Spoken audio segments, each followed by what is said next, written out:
প্রতি বছর মানুষের মাঝে ইফতার বিতরণ করি। একই সাথে বিরল পৌর শহরের যতগুলো এতিমখানা হাফিজিয়া মাদ্রাসা রয়েছে সেখানে আমরা ইফতার দিয়ে থাকি। আমাদের দিনাজপুর জেলাধীন বিরল উপজেলা শাখায় কম্পিউটার প্রশিক্ষণ পক্ষ থেকে এক ফ্রেন্ড সার্কেলদের ভাইদের পক্ষ থেকে আমাদের বিরল সেন্ট্রাল মাদ্রাসায় গত বছরও তিনারা ইফতার দিয়েছিলেন, এই বছরও আলহামদুলিল্লাহ তিনারা বাচ্চাদেরকে ইফতার দিয়েছেন।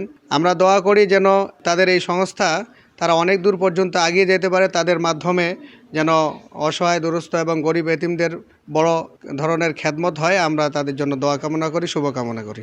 বিরলের আলো একটি সামাজিক সংগঠন রয়েছে বিরলে, একই সাথে আমাদের আরও একটি সংগঠন রয়েছে বিসি ফ্রেন্ড সার্কেলের উদ্যোগে আমরা প্রতি বছর মানুষের মাঝে ইফতার বিতরণ করি। একই সাথে বিরল পৌর শহরের যতগুলো এতিমখানা হাফিজিয়া মাদ্রাসা রয়েছে সেখানে আমরা ইফতার দিয়ে থাকি। আমাদের যে ফ্রেন্ড সার্কেল আপনারা দেখতে পাচ্ছেন, এই ফ্রেন্ড সার্কেলের সকলের সাহায্যে অর্থাৎ অনুদানের মাধ্যমে এটি পরিচালিত হয় এবং আমরা এটা পরিচালিত করে থাকি প্রতি বছরের রমজানের শুরুর দিকেই। এবার একটু দেরি হয়ে গেছে, তারপর আমরা যথাযথ চেষ্টা করেছি। প্রায় 6 শতাধিক মানুষের মাঝে আমরা ইফতার বিতরণের কার্যক্রম হাতে নিয়েছি। পরবর্তীতে এই কার্যক্রম থেকে আমরা ইফতার সামগ্রী বিতরণ করা যায় কিনা, একটা পরিবারকে ইফতারের সামগ্রী দেওয়া যায় কিনা সেটার পরিকল্পনা আমরা নিয়েছি। আমরা পরবর্তীতে এটা চেষ্টা করব।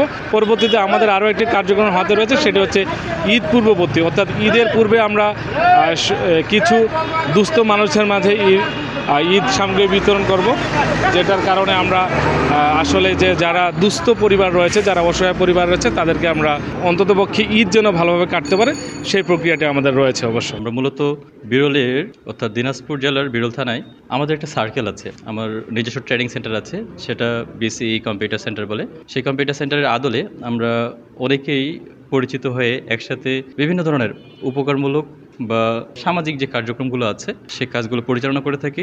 তার ভিতরে আমাদের এই ইফতার বিতরণ যে কার্যক্রম বা কর্মসূচি, এটা প্রায় অনেক বছরই হয়ে গেল, 4-5 বছরের মতো, প্রায় 300 জন 400 জন করে এভাবে এবার মোটামুটি প্রতি বছরে পালন করে আসি। এবারেও আমরা গত বছরে 500 জন করছিলাম, এবারও 500 জন।